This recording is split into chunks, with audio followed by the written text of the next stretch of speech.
Break के बाद एक बार फिर से आपका स्वागत है। मैं बात कर रहा था झारखंड में भ्रष्टाचार और लोकायुक्त पर।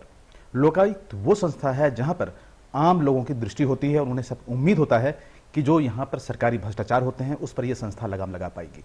लेकिन हाल के दिनों में लोकायुक्त को लेकर सरकार के जो रवैये हैं वो कई सवाल खड़ा करते हैं। लोकायुक्त सबसे कह सकते हैं कि एक बड़ी संस्था है, लोगों का बड़ा आस्था इस संस्था पे है। आपके पास बतौर लोकायुक्त किस किस तरह की शिकायतें आती हैं? मेरी तरफ मुख्यतः 3 तरह की शिकायत आती है जी। और 3 तरह की शिकायत का निराकरण लोकायुक्त अपने एक्ट के अंदर में, अपने दायरे के अंदर में कर सकता है। एक होता है इनएक्शन, माने अकर्मण्यता जी। दूसरा होता है अब्यूज ऑफ पावर और तीसरा है करप्शन।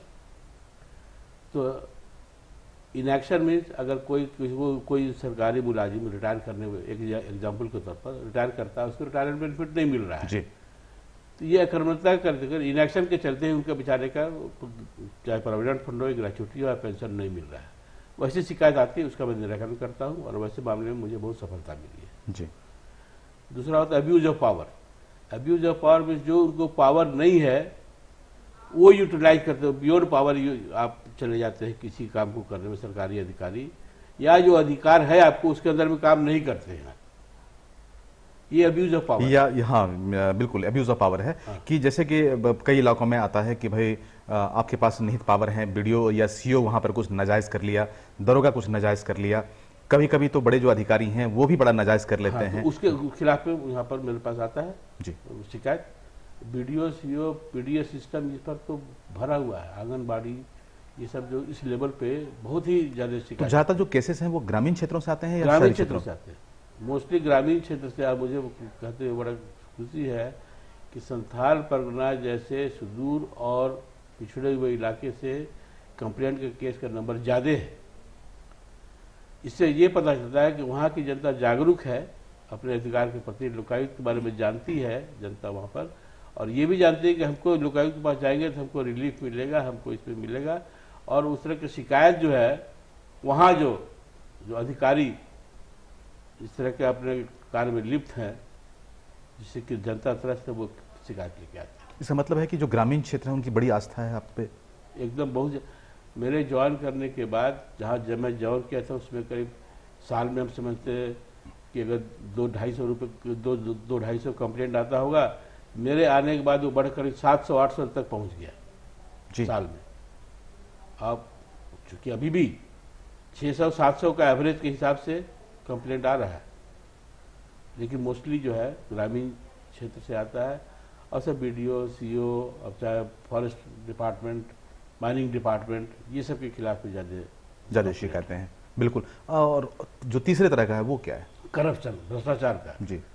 भ्रष्टाचार में है, एक छोटा सा एग्जाम्पल लीजिए कि यहाँ एक चान्हो का मैटर था, ये रांची जिले में चान्हो है, तो वहाँ स्वच्छ जल और पेयजल स्वच्छता विभाग जो है जी। उसके अंदर में गांव में लैट्रिन, छोटे पाखाना का कंस्ट्रक्शन करना था, क्योंकि गांव के लोगों को जागरूक करना था कि आप खुले में शौच न जाए।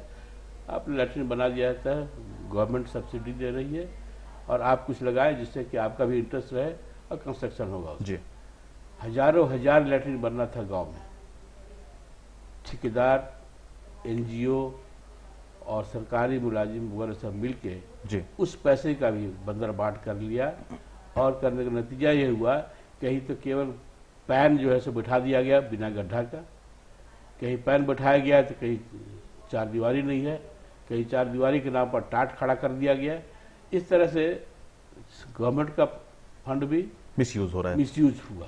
और कितने तरह का? इस तरह का मामला में हमने पकड़ा उसको, इंक्वायरी किया, पाया उसमें, और हमने रिकमेंडेशन किया जी। और उसके बेसिस पर कम से कम 8 या 10 अफसर पर डिपार्टमेंटल इंक्वायरी चल रहा है। और बड़े अगर केसेस की बात करें तो किस तरह के केसेस, किस नेचर केसेस ज्यादा आते हैं भ्रष्टाचार में? ज्यादा आता है आप अपने आय से अधिक संपत्ति आप अर्जित कर लिए। जी जी। सरकारी ऑफिसर अपने आय से अधिक संपत्ति कर लिए हैं, कई जगह मकान खड़ा कर लिए हैं, बैंक बैलेंस बना लिए हैं। अब उस तरह का केसेस जो है, अगर मान लीजिए मेरे पास आता है कि फलां ऑफिसर ने अशोक नगर में रोड नंबर इतना में एक 4 तल्ला मकान जो कि 1 करोड़ रुपए का खड़ा और उसके आय से ज्यादा का वो मकान, आय से ज्यादा का है, अब इसका इंक्वायरी हम कैसे करें?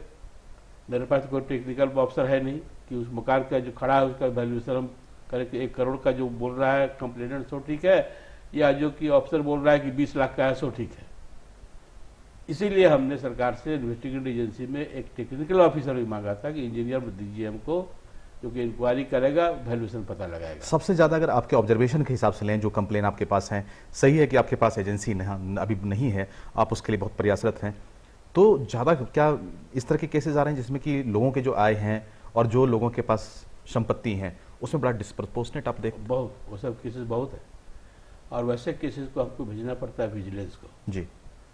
स्टेट विजिलेंस से वहाँ भेजना। स्टेट विजिलेंस खुद ही अपने पास, उनके पास इतना कि नंबर ऑफ केसेस ज़्यादा है कि ओवर प्रेस है वर्क से। मेरा केस में जैसे जाता है प्रिलिमिनरी इंक्वायरी करने के लिए, जब मांगता हूँ तो 6 महीने तो लगे, मिनिमम 6 महीने लगते हैं। जी जी। तब तक 6 महीने में आप समझ सकते हैं कि वो जो अगर डिस्प्रोपोर्शनल एसेट खड़ा किया है कोई, तो हटा नहीं लेगा वो।